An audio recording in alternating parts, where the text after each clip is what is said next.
Alright, welcome everybody, and thank you for coming to view my online lecture. Today's topic is a good one. They're all good. I love history. What can you say? This is going to deal with a very particular period of history that starts with kind of the end of the Napoleonic Wars with the Congress of Vienna, which are the peace treaties that conclude the Napoleonic Wars, and it's going to continue right up until the revolutions of 1848. So it's a very important period of European history because it's a period in which the rest of Europe begins to grapple with coming to terms with and understanding what the French Revolution was all about. And aside from all the violence and the guillotine, more and more people were becoming acquainted with the ideas of the revolution as opposed to what actually happened, which was pretty bloody and pretty awful. But as people became more acquainted with the Enlightenment, they became more acquainted with some of the domestic successes and movements that the French Revolution had done, particularly with the Napoleonic Code, and those kinds of things. I think that people were very, very curious, and there was a sort of sense after the end of the Napoleonic Wars that we really need to contain this thing, that we need to contain this spread of, at that time, liberalism. Although they would not necessarily have used that word. But in many ways, I always kind of have thought of the impact of the French Revolution, which it had on the 19th century, and it was very dramatic. In fact, that revolution, I've always thought, was to the 19th century what the Russian Revolution was to the 20th century. That is to suggest that while the remaining absolutists in Europe grappled with the idea of how to suppress the appeal of constitutionalism in the 19th century, many in the 20th century grappled with the idea of how to deal with the appeals and the spread of communism. So there's some interesting comparisons that certainly could be made about that. This period I've seen in many history books referred to as the Metternich era, or the Age of Metternich. This is Metternich over here. He was an Austrian diplomat, Austro-Hungarian diplomat I guess would be better, although he was Austrian himself. And he sort of came to be known as the one who really was able to sort of pull countries together and establish this idea of a balance of power, and also to aggressively assert the dominance of conservative values within countries to suppress the ideas of the French Revolution and liberalism. Most people at the end of the Napoleonic Wars rightfully saw the ideas of liberalism through the lens of what they understood about the French Revolution, which was chaos and anarchy and monarchies being removed and beheaded and so on and so forth. So I think there was a real pushback and a real desire sort of to go back to the age of the pre-revolution, when, despite the fact that there were absolutist monarchs, there tended to be, appeared to be, a greater degree of stability. So I think there was a real yearning for stability, to sort of reassert the predominance of the aristocracy and the monarchy. And but you've got this wonderful dynamic, this pushback between this powerful liberal forces that are sort of blossomed out of the middle classes, the bourgeoisie, as Marx would say later, out of Europe.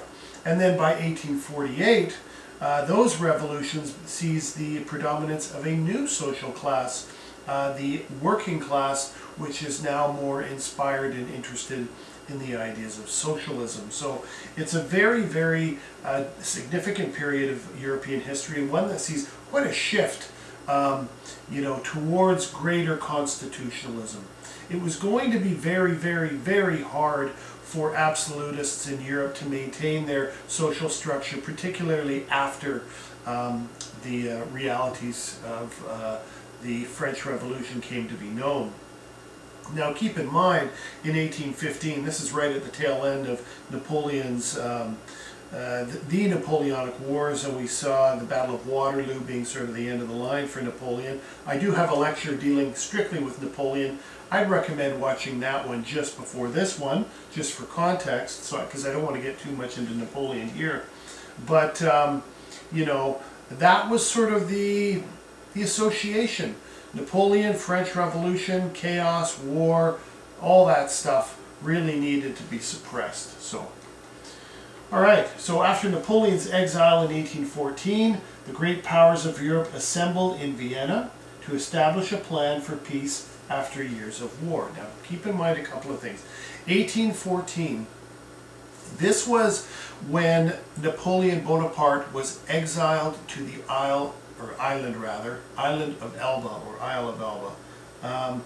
And that's where he was to remain. But of course, he didn't. And shortly after his tenure, very brief tenure there, he headed off back towards France to mobilize an army and reassert his control of France, which had just reinstated the brother of the previous king, Louis XVIII. So here they are in Vienna discussing how they're going to figure out boundaries and what to do with France, and all of a sudden Napoleon comes back. So interesting process.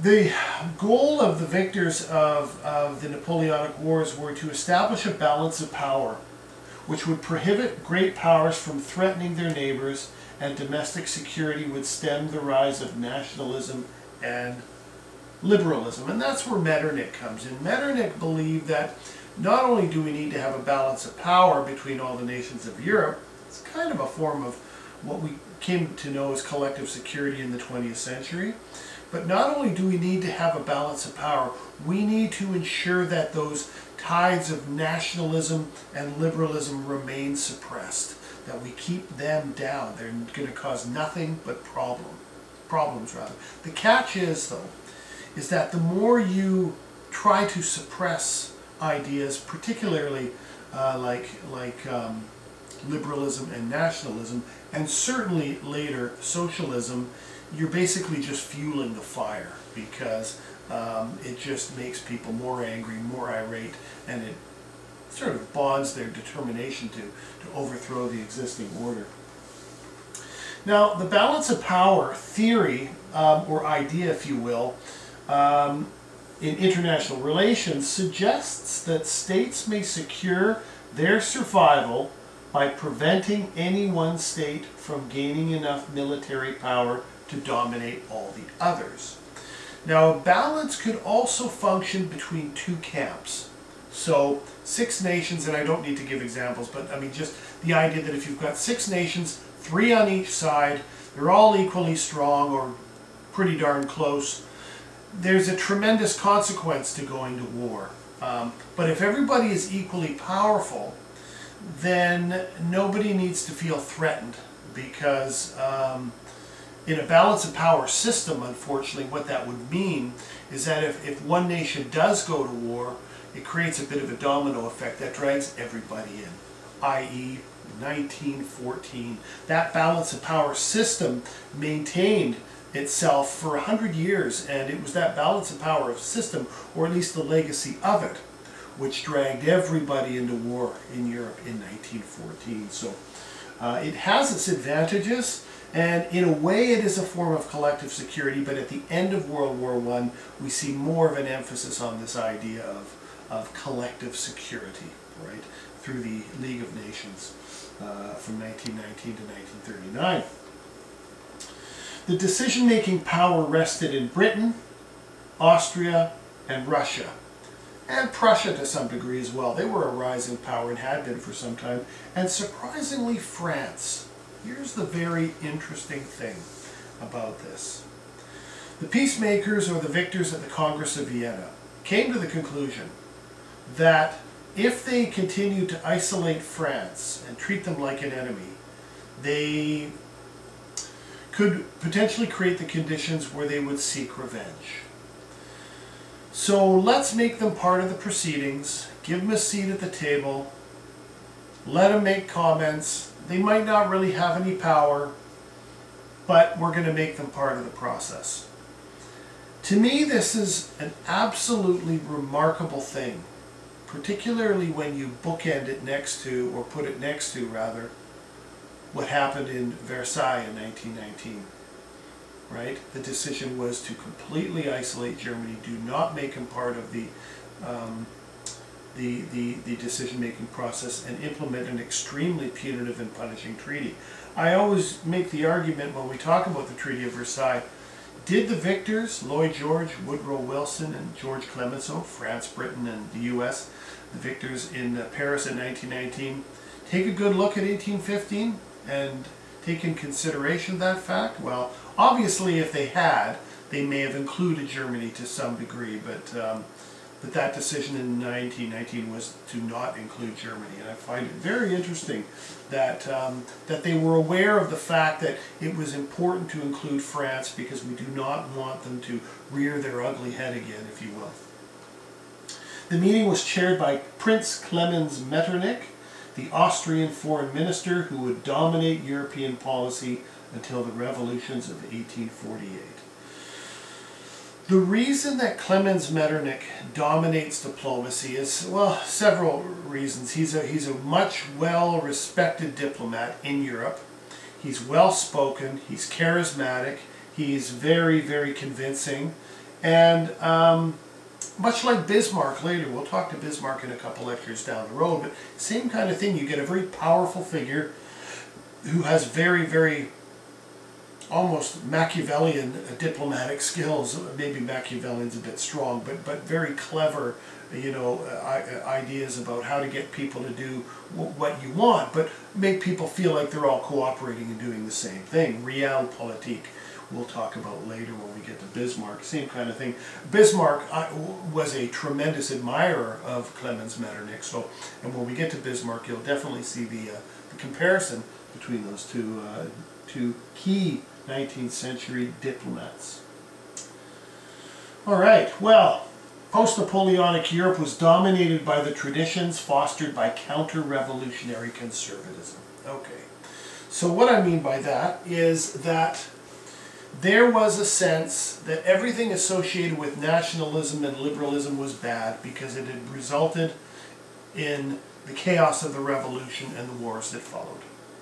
The best way to suppress that or to move away from it is to go backwards in time, is to go back to a day when, you know, as I said earlier, you know, the old monarchies when we had absolutism, and maybe they couldn't get away with absolutism, but the idea of just, you know, holding on to the old system of the monarch, the aristocracy, that's where the leadership would come from, and they would do everything they could to suppress this emerging ideological challenge in both nationalism and liberalism.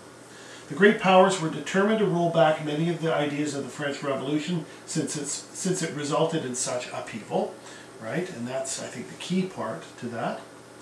Cooperation amongst the victors was paramount for stability, and nationalism and liberalism was suppressed where possible.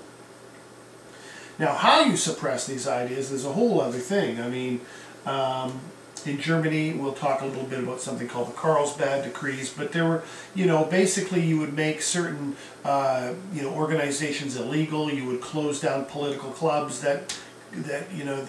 or salon type culture in Europe where people would meet to discuss political theory and the ideas of the Enlightenment. Those kind of things would be shut down. It would be made illegal to prescribe to certain parties. Certain political parties would be banned, or they would be not allowed to form in the first place. So there was an active effort by the victors in Europe, if you will, to really make sure that they kept this thing at bay. So, ensuring stability in France saw the reinstatement of the Bourbon dynasty, interesting, in Louis XVIII, the younger brother of Louis XVI. Now, Louis XVIII was in a very interesting situation.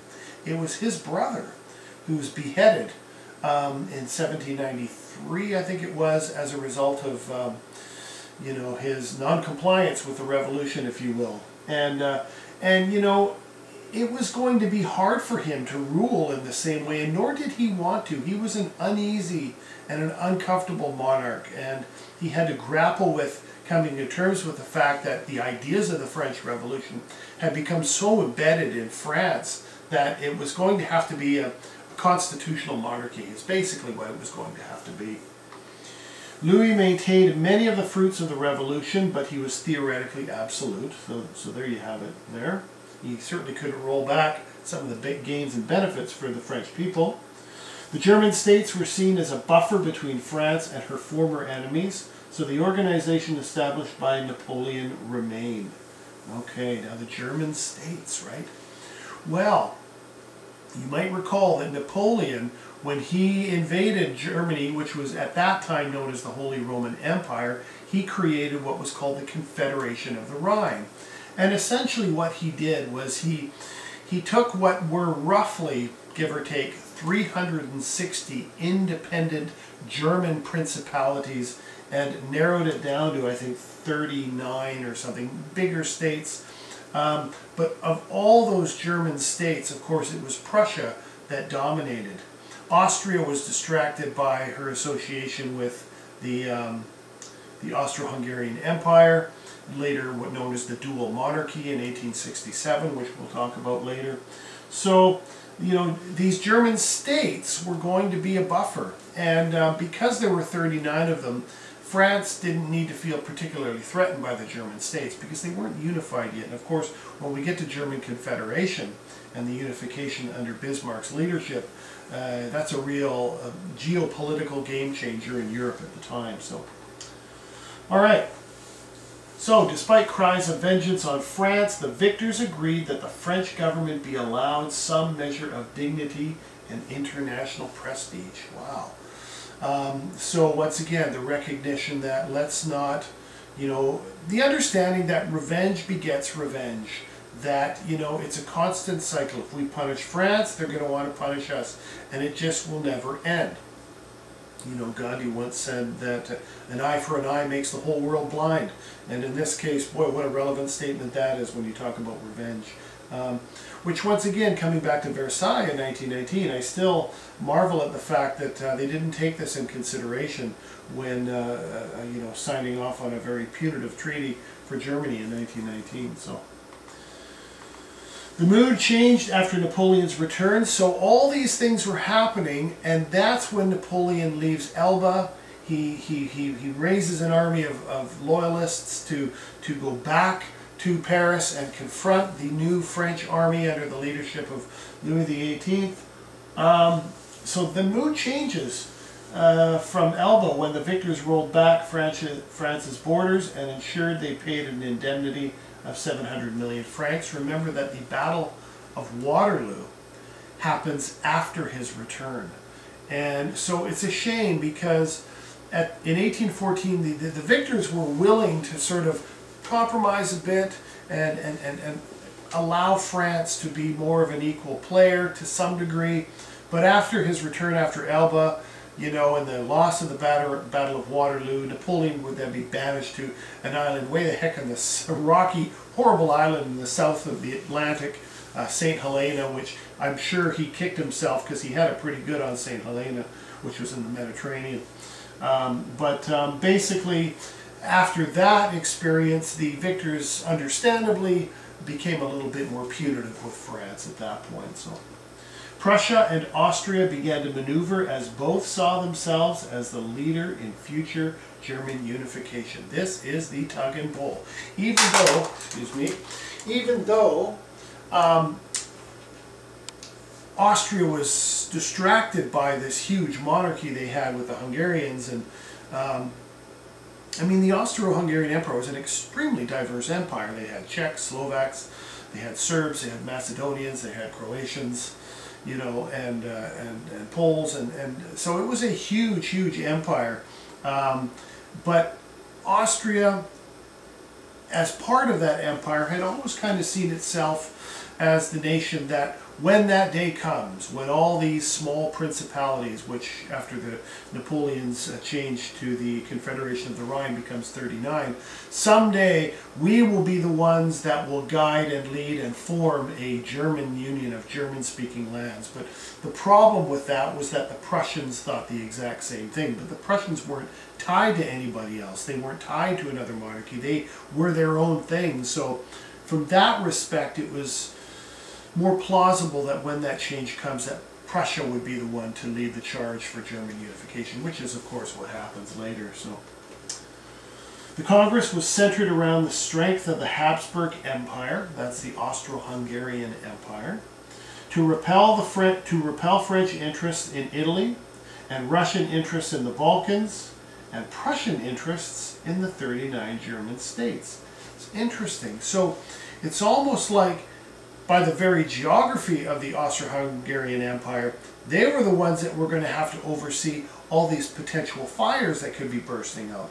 And I think to some degree that's why Metternich, who was Austrian, kind of predominates at the Congress and beyond, because I think that the Austrians had a heck of a lot of responsibility on the periphery in terms of ensuring that they will continue to suppress the rising tide of nationalism. I mean, look at what nationalism did to the Balkans when we get to the outbreak of World War I. I mean, all these things are kind of setting us up for what's going to happen 100 years later. So, okay, the Congress of Vienna was the first major attempt by the major powers to establish some form of collective security, which I mentioned before. So, you know, this was the first time that, you know, many continental major players in Europe had come together and said, look, we got to work together. We got to make sure that we don't see a revolution like we did in France. We also got to make sure that domestically we continue to suppress the tide of nationalism and liberalism. So, you know, it was a big deal, and it was going to be very, very difficult to do. But so I think in that way it was a move in the right direction for sure. Part of this was to maintain domestic order as well, to thwart revolution in the establishment of Metternich's collective will. So, yeah, and I mean, you know, the idea was very much Metternich's at the forefront of his diplomacy. Even though we're talking about domestic policy, he realizes that if liberalism takes the lead in Prussia, that's not going to be good for the Austro-Hungarians or the Russians. You know, if liberalism takes root in you know, wherever, I mean, we have to work together to suppress this. So that's all there is to it. And otherwise we're going to have another revolution on our hands. That was the fear. While the Congress established international stability, it was the responsibility of nations to keep the forces of liberalism and nationalism in check in their own countries. Okay, so it's almost like two parts of the puzzle, right? First part, we're going to ensure stability as a collective, as a group, and individually we're going to suppress liberalism.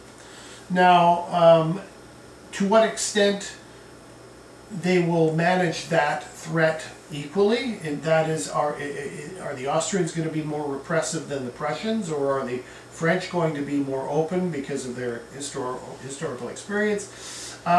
But the fact that they had come together to actually discuss suppressing this, and certainly the Austrians, or rather the Russians, would have been on board, because they were by far the more reactionary, if you will, for lack of a better term, of all the European powers. So, between 1815 and 1848, the forces of conservatism clashed with nationalism and liberalism, which were driven primarily by the middle classes. So, we talked a lot when we looked at the French Revolution, the idea that what really, that at the end of the day, that becomes a bourgeois middle class revolution. It is a revolution where the primacy of the middle class is at the forefront. Skilled tradespeople, independent business people, lawyers, doctors, professionals, white-collar workers, whatever term you want to use. So really, it's the middle classes who are fiercely independent, oftentimes self-made, hard-working, well-educated.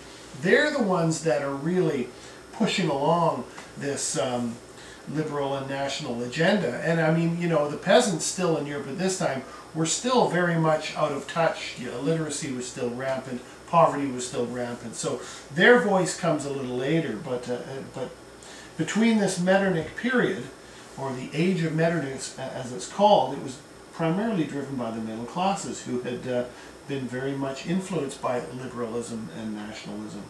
After 1848, the working class became involved in a quest for power as well.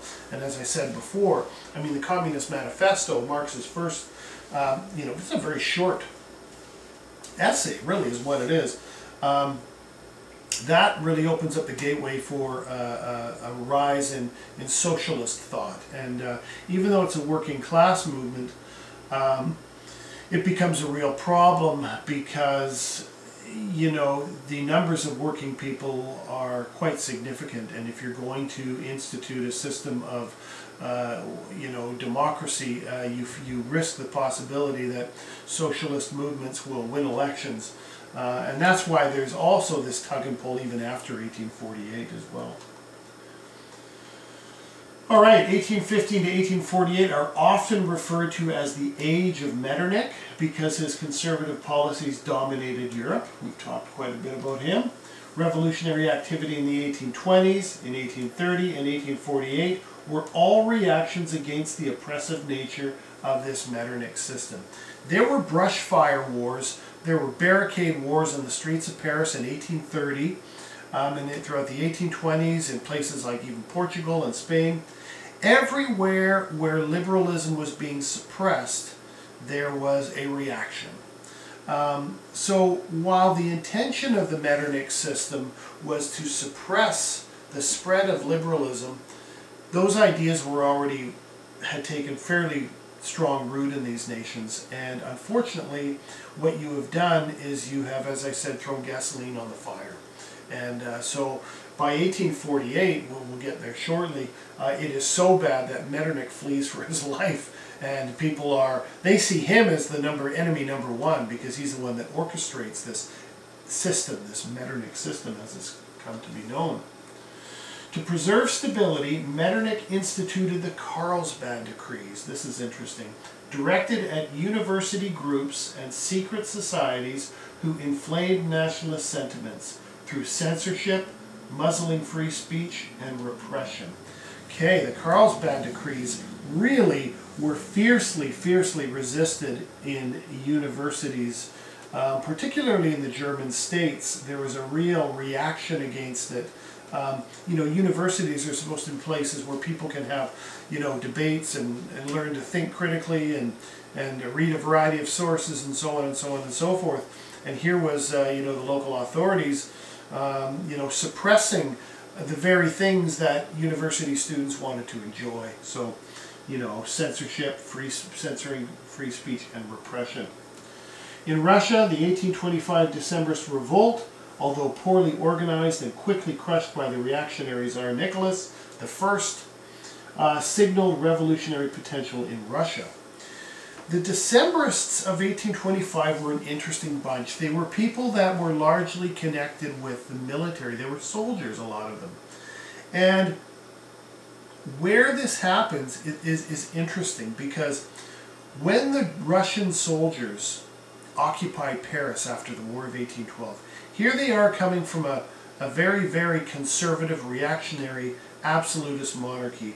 And when they get to France and they see the people, they see the architecture, they learn about what the French revolutionary government had done for French people, despite Napoleon's wars and so on and so forth. A lot of these soldiers were like, wow, man, are they ever ahead of the ballgame? We really like these ideas. And when they go back to you know, Russia after, it really percolates, because all these soldiers are talking about, geez, can you believe what they're doing in France with their civil code and the Napoleonic code and education and road building and whatever it was. That in many ways, many historians believe that the Decembrist revolt, while it wasn't a success, it was a failure, was largely instigated by soldiers and members of the military who had witnessed and been inspired by what they saw in France some 13 years before. So what it does demonstrate is that there are those sentiments in Russia, and 1825 is a long way away from 1917, but still it is evident that Russia's got problems too, right? So the repressive policies of the Metternich system resulted in revolutionary activity, which Metternich and his allies so desperately wanted to avoid. So that's what I mean. It's kind of the central theme of this lecture, is the idea that the more you try to suppress things, the more you fan the flames of it spreading, you know. So certainly Metternich could never have predicted that that would be the case. He was so focused on the idea of suppressing these ideas that he never even considered the fact that, well, maybe if I keep doing this, it's just going to make everyone angry, and it's going to make them want liberalism and nationalism all the more. So Okay, in 1830, bankers, industrialists, workers, and students rose up against Charles X in France, who wanted a share in power. So there was a real sense in France for more sort of active participation, whether it be through an electoral system or something, that they wanted to share power because, you know, they didn't like the idea that a lot of the gains that had occurred during the revolutionary period had begun to be rolled back. Belgians declared independence from their union with Holland, and by 1839, all nations but Russia claimed to defend Belgian neutrality. The United Kingdom, Great Britain, of course, would also declare their support for Belgian neutrality, and that was the very issue, interestingly enough, that would get Great Britain to declare war in World War I. They wanted to stay out of that, but the moment Germany invaded Belgium, they said, oh my gosh, remember that scrap of paper we signed in 1839? We promised we'd defend their neutrality. So that's what brought Britain in, but I'm sure they would have been dragged into that war anyway, but yeah. Poland rose up against Russian control but were suppressed by Nicholas I, and Poland would not reappear until 1919. Poland, you know, what a troubled history. They had the unfortunate geography of being located between the Russians on the left and the Germans on the right, and you know, it's just a back and forth. And so when the peacemakers at the Paris Peace Conferences decide to create an independent Poland with access to the sea, the Polish corridor, that is on the heels of years and years and years and years of Russia sort of controlling that region, and so it was much deserved. Italian and German states had nationalistic uprisings, all of which were suppressed by Metternich's commitment to conservatism. Both Italy and Germany, of course, by the 1860s up until 1870 would become independent, national, unified states. By 1848, new unrest broke out in every major city of Europe. Liberals questioned the divine rights of royalty, and nationalists questioned the authority of foreign rulers. Okay, very, very interesting. Nationalism, right? What does that mean exactly? Well, let's say you were Serbian, and you were living in the Austro-Hungarian Empire, and your king was Austrian, and you couldn't speak Austrian. You couldn't identify with him at all. You'd be like, what the heck am I doing? I can't even understand. Why is he making decisions for me? I don't even know I've never even been to Austria. I don't know anything about Austria. I can't speak German. Kind of a crude example, but you get the point, right? So, I mean, if you were a visible minority in a monarchy and you felt repressed and you wanted to do your own thing, well, that's nationalism, right? I want to get together with my fellow Serbs and create a Serbia, Greater Serbia. So, between 1845 and 1848, Europe suffered a famine in the countryside. Okay, and that, of course, would really greatly instigate the revolutions of 48. Ireland, of course, saw the worst of it in the potato famine, the blight of the potato, which is like a diseased potato, and they couldn't eat them. So the potato famine in Ireland was a perfect example of why it's so important that you diversify your crops. You can't depend on one crop, because if that is your main sustenance for food and something happens, oh my gosh. And that situation, of course, the famine went on for several years, so which is why so many Irish, by the way, came to British North America, because this is pre-Confederation, and also to the United States. So a lot of them were fleeing the hardships they faced during the potato famine. So,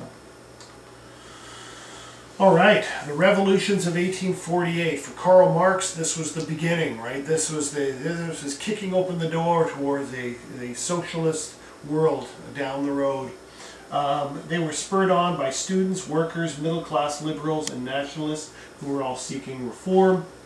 Most were looking for constitutionalism and wider suffrage, and in France, Louis Philippe ignored the calls from the working class who were denied the vote. So here's the thing. The urban working class were large in numbers, they were extremely hardworking, they were being exploited and taken advantage of, and they were thinking, well, geez, if we can at least get the vote, then we can elect officials that will grant us better conditions. But Louis Philippe didn't want the working class to have political power. So that was his big failing, because in other ways he was quite progressive. But Barricades were set up and violence erupted, leading to Louis Philippe fleeing, which he would. The new leaders had to contend with a strong working class looking for the vote. And by denying them suffrage, they risked socialist revolution.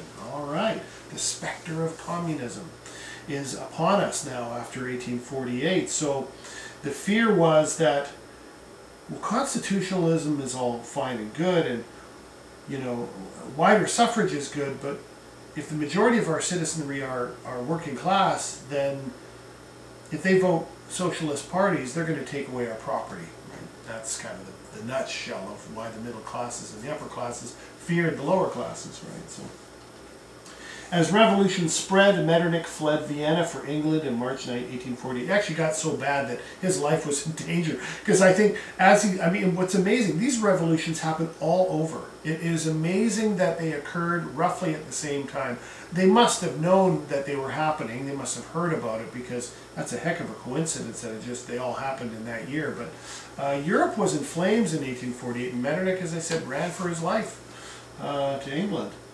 Despite the failures of these uprisings, the working class would become a force to be reckoned with through much of the second half of the 19th century, particularly with the rise of Marxism. So, as I said, you know, I mean, the Communist Manifesto was released in 1848, so, you know, I think a lot of the more literate working class people may have read it, or may have had portions of it read to them.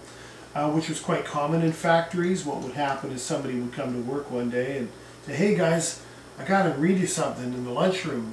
You know, during lunchtime I want to read this." You know, and you read sections of the Communist Manifesto, and you know, it can be pretty inspirational if you're you know, drudging it out in a factory for 12 hours a day, and you know, suffering from bronchial problems because of the crap you're inhaling, and your life sucks, and your boss is cruel, and so on and so forth. So, I mean, Marxism, to me, it was just a very natural consequence to the hardships people faced during the age of industry.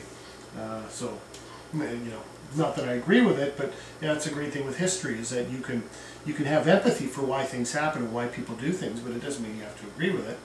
It's kind of like saying that, you know, I understand why people gravitated towards Hitler in 1933, but I don't like it. But I understand why they were vulnerable to it. Same kind of thing. All right, quick and short, that one. So the next lecture, I believe, is going to be looking at the age of ideology. So we're not going to be just looking at conservatism. We'll be looking thoroughly at what liberalism means, what socialism means, communism, social Darwinism, and nationalism as well. All the isms will be the topic of next lecture, and then after that we're going to look at the Industrial Revolution. So there's lots of good stuff coming up. So, thank you very much, and have a great day. We'll see you again.